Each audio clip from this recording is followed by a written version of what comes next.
In this video, we'll give you 8 tight ends that are undervalued in 2024 fantasy football leagues. I'm Jim Coventry, along with Anthony Cervino of RotoWire.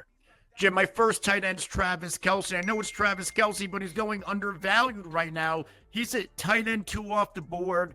He's going third, early fourth round. This is a guy who, in years past, especially last year, we were taking him in the back of the first round as a tight end off the board. No questions asked. I know all the hype's going around Sam Laporta, but I'm not about to chase touchdowns with a player going this early. Travis Kelce, if we remember, he dealt with that lower body injury, suffered in the preseason, and I don't think he was right all through the regular season, but after having that week 18 off, Travis Kelce looked like himself in the postseason. So I think that extra week of rest really helped Travis Kelce out. And he just signed a 2-year extension. So we know he's not going anywhere. And we know that the Chiefs believe he still has some elite years left in him. I'm still going to target Kelce as my tight end 1. He still was number 3 in deep targets, number 2 in red zone targets, number 2 in target quality rating, and number 1 in catchable target rate. All of these metrics, they check off the right boxes on a player that I want to target this early at the tight end position. Normally, I like to wait and find value in the tight end position later. But again, getting Kelce third or fourth round, I cannot pass it up, and neither should you. Jim, who's your first tight end? My first undervalued tight end is Mark Andrews of the Baltimore Ravens. Remember, Andrews was on pace for over 900 yards last year, but after missing week 1, he took a couple weeks to get back into the groove, so he still wasn't himself. Remember, in his last game of the season, only played 7 snaps, so that 900-yard pace takes into account those blips with injury. So we could have seen closer to 1,000 in a full season from Andrews. And the only time Andrews has not hit at least 847 yards in a season was in 2020. And even in that year, 700 yards and 7 touchdowns. We will take that. Andrews is only one of 5 tight ends to have 1,000 yards in the last 5 years. Andrews had the 1,300-yard season. Kelce, Kittle, Darren Waller, and Kyle Pitts are the only other tight ends in the last 5 years to reach 1,000 yards. Now, Lamar Jackson, second year of Todd Monken's offense. We saw Lamar Jackson getting better from week 12 on. We saw the yardage starting to creep up. We saw the touchdown starting to move up, and Mark Andrews was out. Mark Andrews stepping back into year 2 of this offense. Jackson gets the offense better. Andrews steps in. He could still be the leading downfield receiver on this team. Great seam stretcher against zone defenses. Andrews has fallen to the tight end 4 in drafts. I still have him as my tight end 2. Take the discount.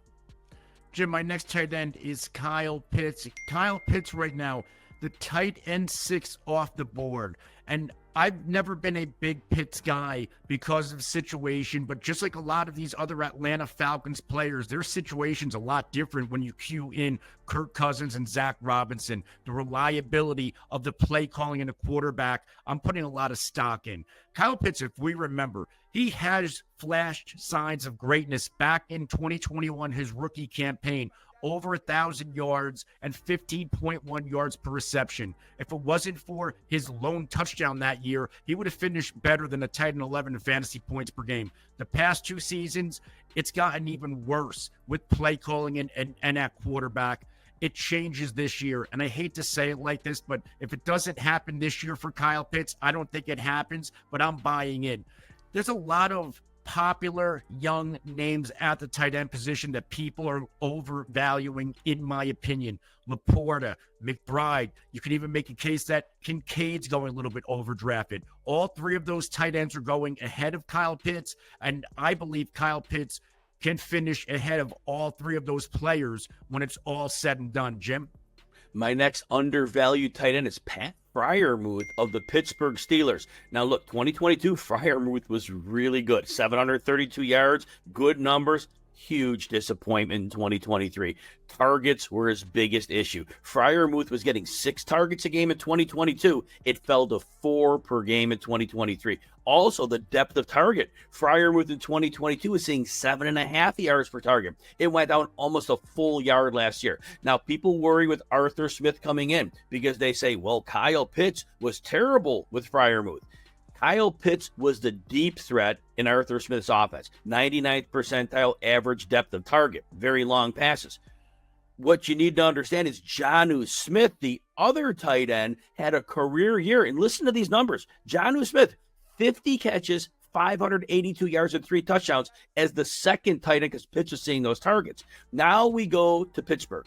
Freiermuth is going to be the clear receiving tight end. Not a great blocker. He can block well enough, but they have Darnell Washington, who is basically a sixth offensive lineman. Washington will be doing the blocking.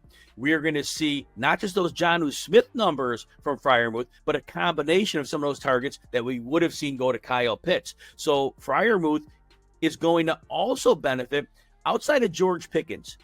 This team is not going to use a lot of receivers on the field. They have a lot of miscast receivers for what they're going to want to do. And so don't be surprised when the second leading target getter in the passing game is Pat Freiermuth. Now, you can get Freiermuth around tight end 15. He's going to be a borderline tight end 1. Now, if you enjoy videos like this, please consider hitting the like button and subscribe to the RotoWire Fantasy Football channel on YouTube. Also, check out all of our fantasy football content and rankings by getting a free 2-day trial with no credit card needed. Just go to rotowire.com/Jim to see all of our content.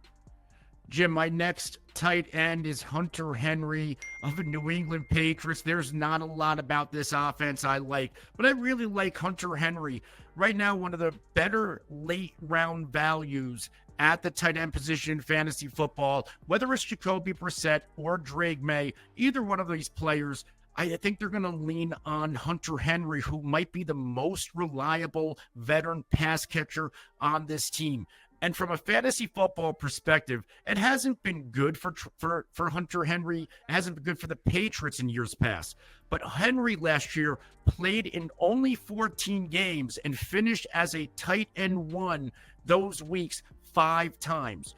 He's going to be a red zone threat, and I think he could be a possession receiver threat in this offense as well. So I'm in on Hunter Henry if you are waiting on tight end. Jim?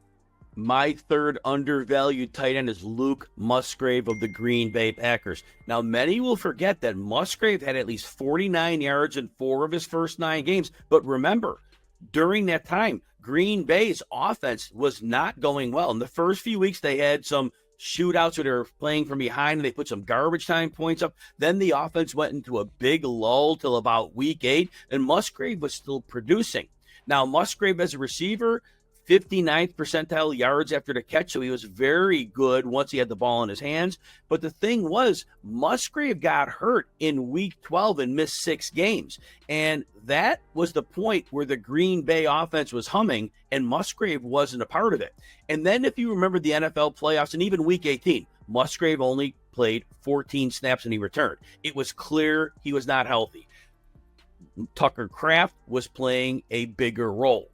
Tucker Kraft was drafted to be the blocker. Musgrave was drafted to be the receiver. Musgrave did very well in the role he had, and he is not a blocker. So Tucker Kraft will resume that role. Green Bay plays a lot of 2 tight end sets.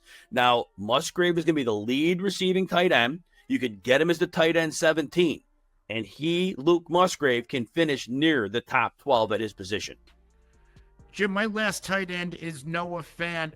And Noah Fant has been held back by a crowded Seattle Seahawks tight end room, which is no longer the case. They moved on from 2 of those guys, and Fant now ascends to the top of the depth chart. You've got to remember, Noah Fant has had a lot of hype since coming out of college.